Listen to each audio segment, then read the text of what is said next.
হঠাৎ মনে হলো যে সবার কিছু খাওয়া দরকার, যেহেতু বৃহস্পতিবার রাত্রি, বাট বাজেটটাও কম। এর লাগে আমরা গেলাম কি ডিম কুচিরি খাওয়াত সবাই মোটামুটি আস্তে আস্তে। সিলেট এটা হইল আম্বার কানাত, শাহিদ কারোগালত পাঁচফোড়ন, বেশ ভালো তরকারিটা। আমি আগেও খাইছিলাম, তো মজা লাগছে। আমি আর জামিল আসলাম, মনোর আছে, তো বাকি আর ওই তেল লইয়া যাই কি হিয়া খাইয়াই ওই গেলাম, গিয়েও তারার এখানে ঢুকলাম।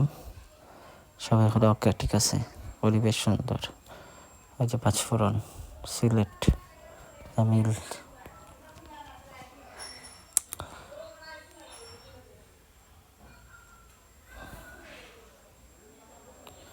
ওই যে খাবার হচ্ছে ডিম খিচুড়ি, ভর্তা, পানি, চাইলে আর অনেক কিছু অ্যাড করা।